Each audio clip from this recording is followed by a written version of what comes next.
Hi, good morning. എന്തൊക്കെയുണ്ട് എല്ലാവരുടെ വിശേഷങ്ങളും? നമ്മുടെ കറണ്ട് അഫയേഴ്സിലേക്ക് പോകുന്നതിന് മുൻപായിട്ട് നമുക്ക് ചെറിയ ടിപ്പ് പറയണ്ടേ? ഇന്നത്തെ ടിപ്പ് ഡി ഗുഗേഷിനെ കുറിച്ചാണ് കേട്ടോ. ആരാണ് ഡി ഗുഗേഷ്? ലോകത്തിലെ ഏറ്റവും പ്രായം കുറഞ്ഞ ചെസ് ചാമ്പ്യൻഷിപ്പാണ്. ലോക ചെസ് ചാമ്പ്യൻഷിപ്പാണ് ആര്? ഡി ഗുഗേഷ്.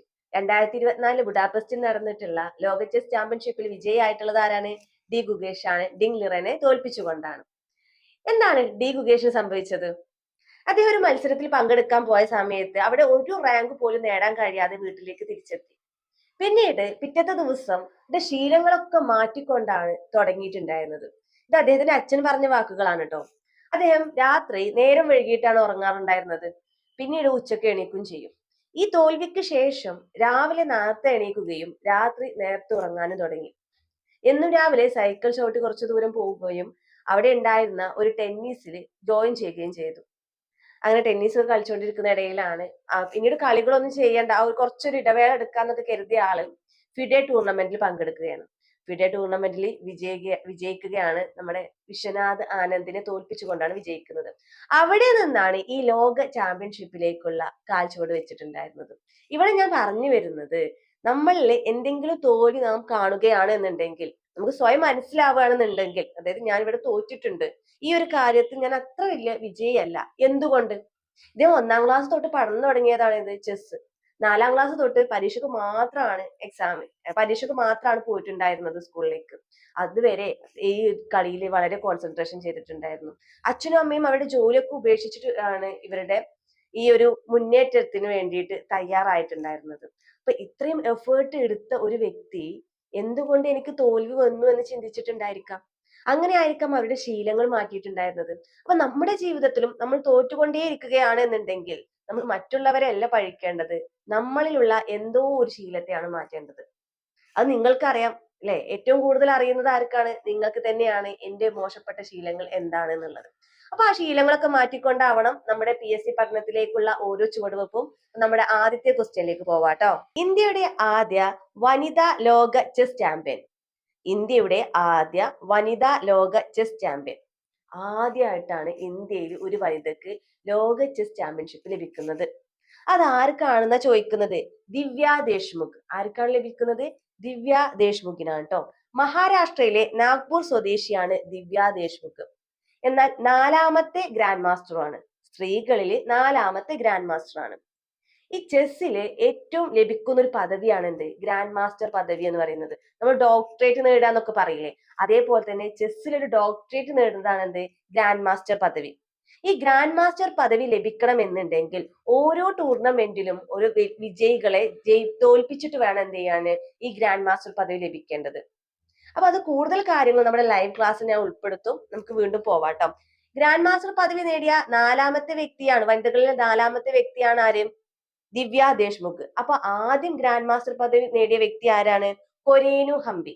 സ്ത്രീകളിൽ, അതായത് വനിതകളിൽ ആദ്യത്തെ ഗ്രാൻഡ് മാസ്റ്റർ പദവി നേടിയ വ്യക്തിയാണ് കൊനേരു ഹംപി. ഈ കൊനേരു ഹംപിനെയാണ് ദിവ്യ ദേശ്മുഖ് എന്ത് ചെയ്തിട്ടുള്ളത്? പരാജയപ്പെടുത്തിയിട്ടുള്ളത്. രണ്ടും ഇന്ത്യക്കാരിയാണ് കേട്ടോ. അടുത്തത് 2ാം സ്ഥാനം നേടിയിട്ടുള്ളത് ഹരിക. ആരാണ്? 2ാം സ്ഥാനം നേടിയിട്ടുള്ളത് ഹരിക. ഗ്രാൻഡ് മാസ്റ്റർ പദവി നേടിയിട്ടുള്ള 2ാമത്തെ വനിതയാണ് ഹരിക. 3ാമത്തത് വൈശാലി രമേശ് ബാബു. വൈശാലി രമേശ് ബാബു. 4ാമത്തത് ദിവ്യ ദേശ്മുഖ്. അപ്പൊ ദിവ്യ ദേശ്മുഖിനെ കുറിച്ച് നമ്മൾ എന്തെന്ന് ക്വസ്റ്റ്യൻ പറഞ്ഞിട്ടുണ്ടായിരുന്നത്? ലോക ചെസ് ചാമ്പ്യൻഷിപ്പിൽ ഇടം നേടിയ ആദ്യത്തെ ഇന്ത്യൻ വനിത അല്ലെ? വിജയിച്ച ആദ്യത്തെ ഇന്ത്യൻ വനിത ആരാണ്? ദിവ്യ ദേശ്മുഖ് ആണ്. ലോക ചെസ് ചാമ്പ്യൻഷിപ്പിൽ വിജയിച്ച ആദ്യ ഇന്ത്യൻ വനിതയാണ് ആര്? ദിവ്യ ദേശ്മുഖ്. ലോക ചെസ് ചാമ്പ്യൻഷിപ്പ് നേടിയിട്ടുള്ള ഏറ്റവും പ്രായം കുറഞ്ഞ വ്യക്തിയെ കുറിച്ച് ഞാൻ നേരത്തെ പറഞ്ഞു. ഡി ഗുഗേഷ് ആണ് അല്ലെ? ഇന്ത്യക്കാരനായിട്ടുള്ള ഡി ഗുഗേഷ് ആണ്. ഇദ്ദേഹം കുറച്ച് പദവികൾ കൂടി നേടിയിട്ടുണ്ട്. അതെന്തൊക്കെയാ നോക്കിയാലോ. ഗ്യാരി കാസ്പറോന്റെ റെക്കോർഡ് തകർത്തു. ആരാണ് ഗ്യാരി കാസ്പറോ? ഡി ഗുഗേഷ് വരുന്നതിന്റെ മുൻപ് 17ാമത്തെ വയസ്സിൽ ഗ്രാൻഡ് മാസ്റ്റർ പദവി നേടിയ ആളാണ് ഗ്യാരി കാസ്പറോ. 17ാമത്തെ വയസ്സിൽ ഗ്രാൻഡ് മാസ്റ്റർ പദവി നേടിയ ആളാണ് ഗ്യാരി കാസ്പറോ. എന്നാൽ ഡി ഗുഗേഷ് 12 വയസ്സും 7 മാസം ആയപ്പോൾ ഗ്രാൻഡ് മാസ്റ്റർ പദവി നേടി. അന്ന് ലോകത്തിലെ ഏറ്റവും പ്രായം കുറഞ്ഞ ഗ്രാൻഡ് മാസ്റ്റർ പദവി നേടിയ വ്യക്തിയായിരുന്നു ഡി ഗുഗേഷ്. എന്നാൽ ഇന്ന് ലോകത്തിലെ 2ാമത്തെ ആളാണ്. ലോകത്തിലെ രണ്ടാമത്തെ ഏറ്റവും പ്രായം കുറഞ്ഞ ഗ്രാൻഡ് മാസ്റ്റർ പദവി നേടിയിട്ടുള്ള വ്യക്തിയാണ് ആര്? ഡി ഗുഗേഷ്. അപ്പൊ ഒന്നാമത്തെ ആളാരാണ്? അതെ, 12 വയസ്സും 4 മാസം ആയപ്പോൾ അഭിമന്യു മിശ്ര ഈ റെക്കോർഡ് തകർത്തു. 12 വയസ്സും 4 മാസവും ആയപ്പോൾ അഭിമന്യു മിശ്ര എന്ത് ചെയ്തു? ഈ റെക്കോർഡ് തകർത്തു. ഡി ഗുഗേഷ് എപ്പോഴാണ് ഈ റെക്കോർഡ് വാങ്ങിയിട്ടുണ്ടായിരുന്നത്? 12 വയസ്സും 7 മാസവും ആയപ്പോഴാണ് ഡി ഗുഗേഷ് ഈ റെക്കോർഡ് നേടിയിട്ടുണ്ടായിരുന്നത്. ഇപ്പോൾ ലോകത്തിലെ ഏറ്റവും പ്രായം കുറഞ്ഞ രണ്ടാമത്തെ വ്യക്തിയാണ് ആര്? ഡി ഗുഗേഷ്. ഗ്രാൻഡ് മാസ്റ്റർ പദവി നേടുന്ന രണ്ടാമത്തെ വ്യക്തിയാണ് ഡി ഗുഗേഷ്. എന്നാൽ ഇന്ത്യയിലെ ഗ്രാൻഡ് മാസ്റ്റർ പദവി നേടിയിട്ടുള്ള ആദ്യത്തെ വ്യക്തി ആരാണ്? വിശ്വനാഥ് ആനന്ദാണ്. ആരാണ്? വിശ്വനാഥ് ആനന്ദാണ്. ഈ വിശ്വനാഥ് ആനന്ദിന്റെ ശിഷ്യനാണ് ഡി ഗുഗേഷ്. വിശ്വനാഥ് ആനന്ദിന്റെ ശിഷ്യനാണ് ഡി ഗുഗേഷ്. അടുത്ത ക്വസ്റ്റ്യനിലേക്ക് പോവാട്ടോ. കേരളത്തിലെ കാഴ്ച പരിമിതർക്കായി ആരംഭിച്ച ബ്രെയിലി സാക്ഷരത പദ്ധതി ഏതാണ്? കേരളത്തിലെ കാഴ്ച പരിമിതർക്കായി ആരംഭിച്ച ബ്രെയിലി സാക്ഷരത പദ്ധതി ഏതാണ്? ബ്രെയിലി സാക്ഷരത പദ്ധതി ദീപ്തി. എന്താണ് പദ്ധതിയുടെ പേര്? ദീപ്തി. നമ്മൾ ദീപം തെളിക്കുന്നത് എന്തിനാണ്? ഇപ്പോഴല്ലേ കറണ്ടൊക്കെ വന്നത് അല്ലെ? ആദ്യം ദീപം തെളിച്ചിരുന്നു. എന്തിനാണ്? കണ്ണ് കാണാൻ വേണ്ടിയിട്ടാണ്. രാത്രി ദീപം തെളിക്കുന്നത് എന്തിനായിരുന്നു? കണ്ണ് കാണാൻ വേണ്ടിയിട്ടായിരുന്നു. അപ്പോ കാഴ്ച പരിമിതർക്കായി ആരംഭിച്ച ബ്രെയിൻലി സാക്ഷരതാ പദ്ധതിയുടെ പേരെന്താണ്? ദീപ്തി. ഇനി മറക്കൂലല്ലോ. അടുത്ത ക്വസ്റ്റ്യൻ.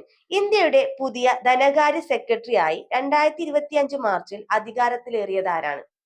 ഇന്ത്യയിലെ പുതിയ ധനകാര്യ സെക്രട്ടറി ആയി 2025 മാർച്ചിൽ അധികാരത്തിലേറിയത് ആരാണ്? അജയ് സേത്. ആരാണ്? അജയ് സേത്. ധനകാര്യ സെക്രട്ടറി സേത്. ധനകാര്യ സെക്രട്ടറി സേത് അല്ലെ. അടുത്ത ക്വസ്റ്റ്യൻ. പൂർണ്ണമായും നിർമ്മിത ബുദ്ധി സാങ്കേതിക വിദ്യ ഉപയോഗിച്ച് പുറത്തിറക്കുന്ന ആദ്യത്തെ ദിനപത്രം. അതായത് AI ഉപയോഗിച്ചിട്ട് പുറത്തിറക്കുന്ന ആദ്യത്തെ ദിനപത്രം.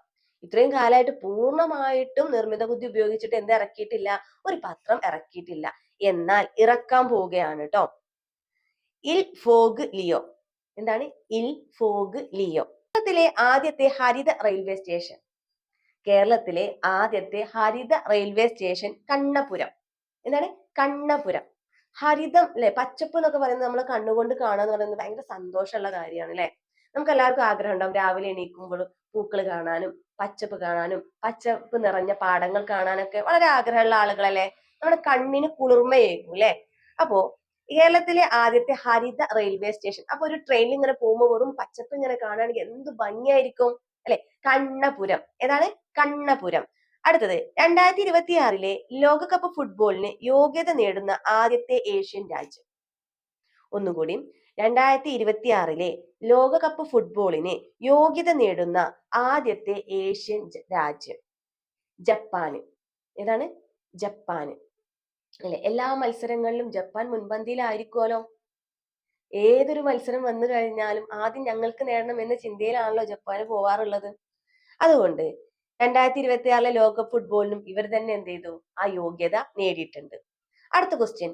ലോകത്തെ ഏറ്റവും കൂടിയ ശിശുമരണ നിരക്കുള്ള സംസ്ഥാനം. ലോകത്തിലെ ഏറ്റവും കൂടിയ ശിശുമരണ നിരക്കുള്ള സംസ്ഥാനം ഏതാണ്? മധ്യപ്രദേശ്. ഏതാണ്? മധ്യപ്രദേശ്. ഇന്ത്യയുടെ മധ്യസ്ഥാനത്തുള്ള സംസ്ഥാനമാണ് മധ്യപ്രദേശ്. ഇന്ത്യയുടെ മധ്യസ്ഥാനത്തുള്ള സംസ്ഥാനമാണ് ഏത്? മധ്യപ്രദേശ്. ഈ മധ്യപ്രദേശിലാണ് ഏറ്റവും കൂടുതൽ വനങ്ങൾ ഉള്ളത്. അതുപോലെ തന്നെ ഏറ്റവും കൂടുതൽ കടുവകൾ കാണപ്പെടുന്നതും എവിടെയാണ്? മധ്യപ്രദേശിൽ തന്നെയാണ്. ഇപ്പൊ ഏറ്റവും കൂടുതൽ ശിശുമരണ നിരക്ക് ഏറ്റവും കൂടുതലുള്ള സംസ്ഥാനം ഏതാണ്? മധ്യപ്രദേശ്. ഇന്ത്യയുടെ മധ്യസ്ഥാനത്തുള്ള സംസ്ഥാനം ഏതാണ്? മധ്യപ്രദേശ്. അതുപോലെ തന്നെ ഏറ്റവും കൂടുതൽ വനങ്ങളുള്ള സംസ്ഥാനം ഏതാണ്? മധ്യപ്രദേശ്. ഏറ്റവും കൂടുതൽ കടുവകളുള്ള സംസ്ഥാനം ഏതാണ്? മധ്യപ്രദേശ്. ഇവിടെയുള്ള ആശുപത്രി നിർമ്മിക്കാനുള്ള സ്ഥലമല്ല എന്നൊന്ന് കണക്കാക്കുക. കുട്ടികളെയൊക്കെ സംരക്ഷിക്കാൻ ആവശ്യമായിട്ടുള്ള നല്ല പ്രസവങ്ങളും കാര്യങ്ങളൊക്കെ എടുക്കാൻ പറ്റിയ ആശുപത്രി ഇല്ല. വനങ്ങളല്ലേ, തിങ്ങി നിറഞ്ഞ വനങ്ങളാണ്. അതുകൊണ്ട് ആശുപത്രി ഇല്ല. അപ്പൊ നമുക്ക് വേഗം കണക്ട് ചെയ്യാൻ കഴിയും. ഏതാണ്? മധ്യപ്രദേശ്. അപ്പോൾ ഏറ്റവും കുറവ് ശിശുമരണ നിരക്കുള്ള സംസ്ഥാനം ഏതാണ്? നമ്മുടെ കേരളം. ഏറ്റവും കുറവ് ശിശുമരണ നിരക്കുള്ള സംസ്ഥാനം ഏതാണ്? കേരളം. ഓക്കെ. ഇനി അടുത്ത ക്വസ്റ്റ്യനിലേക്ക് പോകാം. 2025 ജല സുസ്ഥിര സമ്മേളനം സംഘടിപ്പിച്ച നഗരം. 2025 ജല സുസ്ഥിര സമ്മേളനം സംഘടിപ്പിച്ച നഗരം. ഈ ജലസുസ്ഥിര സമ്മേളനം എന്തിനാ സംഘടിപ്പിക്കുന്നത്? പുഴകൾ സംരക്ഷിക്കാനും അതുപോലെ തന്നെ വെള്ളം നിറഞ്ഞ പ്രദേശങ്ങൾ സംരക്ഷിക്കുക, കണ്ടൽ കാടുകൾ സംരക്ഷിക്കുക, അല്ലെ, തോടുകളൊക്കെ സംരക്ഷിക്കുക, ഇതിനൊക്കെ വേണ്ടിയിട്ടാണ് ജലസുസ്ഥിര സമ്മേളനം നടത്തുന്നത്. മഴവെള്ളം എങ്ങനെ ശേഖരിക്കാം, എത്രമാത്രം വെള്ളത്തിനെ നമുക്ക് സംരക്ഷിക്കാം, മലിനജലങ്ങൾ എങ്ങനെ ഇല്ലാതാക്കാം എന്നതിനൊക്കെ വേണ്ടിയിട്ടുള്ളതാണ് ജലസുസ്ഥിര സമ്മേളനം നടത്തുന്നത്. അപ്പൊ നമ്മുടെ ഇന്ത്യയിലെ ഏറ്റവും കൂടുതൽ വായു മലിനീകരണമുള്ള സ്ഥലം എവിടെയാണ്? നഗരം ഏതാണ്? ന്യൂഡൽഹിയാണ്. ഏറ്റവും കൂടുതൽ വായു മലിനീകരണമുള്ള നഗരം ഏതാണ്? ന്യൂഡൽഹിയാണ്. പ്രധാനമന്ത്രി മന്ത്രിസഭയൊക്കെ ഉള്ള ആ ഒരു പ്രദേശ, രാഷ്ട്രപതിയൊക്കെ ഉള്ള സ്ഥലത്താണ് എന്തുള്ളത്? വായു മലിനീകരണം ഉള്ളത്. ഏറ്റവും കൂടുതൽ വാഹനങ്ങളൊക്കെ ഉള്ള നഗരം ഏതാണ്? ന്യൂഡൽഹിയാണ്. അതുകൊണ്ട് തന്നെ ജലസുസ്ഥിര സമ്മേളനം എവിടെ വരുള്ളൂ? ന്യൂഡൽഹിയിലേ വരുള്ളൂ. അവിടെ പോയി കഴിഞ്ഞാൽ നമ്മുടെയൊക്കെ മൂക്കിലും വായയിലൊക്കെ കറുത്ത നിറാണെന്ന് അറിയപ്പെടുക. അത്രയും വായു മലിനീകരണമാണ്. ഓക്സിജൻ കൊണ്ടാണ് ആളുകളൊക്കെ നടക്കുന്നത് എന്നൊക്കെ പറയപ്പെടുന്നുണ്ട്. അവിടെയാണ് ഏറ്റവും കൂടുതൽ ഇന്ധനങ്ങൾ കുറഞ്ഞ വാഹനങ്ങൾ വരുന്നത്. അതിന് അലോഡ് കൊടുക്കൂല. അതായത് ഇന്ധനം ഉദ്ദേശിക്കുന്നത് പെട്രോളിയം, ഡീസൽ, അതൊക്കെ കുറഞ്ഞ വാഹനങ്ങൾ. ഇപ്പൊ ഇലക്ട്രോണിക് ആണ് കൂടുതൽ അവിടെ വരുന്നത്. എന്തുകൊണ്ടാ? അവിടെ വായു നന്നാക്കി എടുക്കാൻ വേണ്ടിയിട്ടാണ്. ഓക്കെ. അപ്പോ 2025 ജലസുസ്ഥിര സമ്മേളനം സംഘടിപ്പിച്ച നഗരം ഏതാണ്? ന്യൂഡൽഹിയാണ്. ഏതാണ്? ന്യൂഡൽഹിയാണ്. 2025 ആദ്യ ചന്ദ്രഗ്രഹണം പ്രത്യക്ഷപ്പെട്ടത് എന്നാണ്? 2025 ആദ്യത്തെ ചന്ദ്രഗ്രഹണം പ്രത്യക്ഷപ്പെട്ടത് എന്നാണ്? 2025 മാർച്ച് 14 അപ്പൊ ആദ്യത്തെ ചന്ദ്രഗ്രഹണം എന്ന് പറഞ്ഞു. അപ്പൊ രണ്ടാമത്തെ ചന്ദ്രഗ്രഹണം എന്നായിരുന്നു?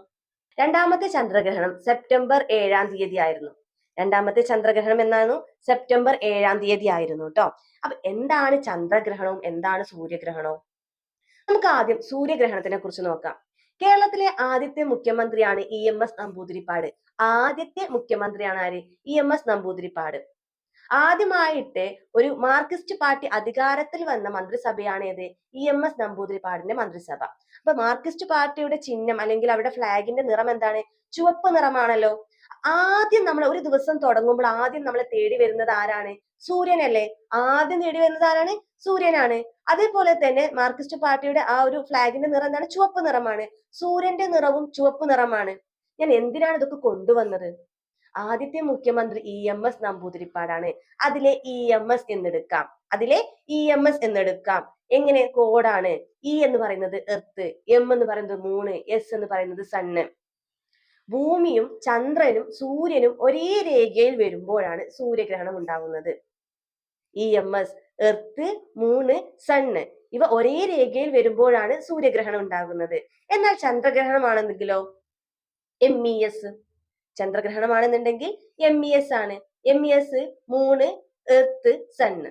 മൂണ്, എർത്ത്, സണ്ണ്, അതായത് ചന്ദ്രന്, ഭൂമി, സൂര്യൻ ഇവ ഒരേ രേഖയിൽ വരുമ്പോഴാണ് ചന്ദ്രഗ്രഹണം ഉണ്ടാകുന്നത്. ഈ EMS നമ്പൂതിരിപ്പാടിനത് എന്തിനാണ് കണക്ട് ചെയ്ത് തന്നത്? ആദ്യത്തേത് എന്നൊക്കെ സൂര്യഗ്രഹണാണോ ചന്ദ്രഗ്രഹണാണോ എന്ന് മറക്കാതിരിക്കാൻ വേണ്ടിയിട്ടാണ്. ആ ചുവപ്പ് എന്നതൊക്കെ കണക്ട് ചെയ്തത് സൂര്യഗ്രഹണമാണോ ചന്ദ്രഗ്രഹണമാണോ എന്നുള്ളത് മറക്കാതിരിക്കാൻ വേണ്ടിയിട്ടാണ് കേട്ടോ. അപ്പോ അടുത്ത ക്വസ്റ്റ്യനിലേക്ക് പോയാലോ? സ്വന്തമായി ഉപഗ്രഹം നിർമ്മിക്കാൻ ഒരുങ്ങുന്ന ഇന്ത്യയിലെ ആദ്യ സംസ്ഥാനമാണ് ആസാം. എന്താണ്? സ്വന്തമായി ഉപഗ്രഹം നിർമ്മിക്കാൻ ഒരുങ്ങുന്ന ഇന്ത്യയിലെ ആദ്യ സംസ്ഥാനമാണ് ആസാം. ഏതാണ്? ആസാം. സ്വന്തമായിട്ട് ഒരു ഉപഗ്രഹം നിർമ്മിക്കാൻ പോവുകയാണ് ആസാം. ഇനി ഇതെങ്ങനെ കണക്ട് ചെയ്യാന്നുള്ളതല്ലേ? ലൈവ് ക്ലാസ്സിൽ പങ്കെടുക്കുകയാണെന്നുണ്ടെങ്കിൽ ഇതെങ്ങനെ കണക്ട് ചെയ്യാന്നുള്ളത് വളരെ സിമ്പിൾ ആയിട്ട് നിങ്ങൾക്ക് പറഞ്ഞുതരാം കേട്ടോ. അപ്പൊ താങ്ക് യു. എല്ലാവരും ഉഷാറായിട്ട് പഠിക്കുക കേട്ടോ.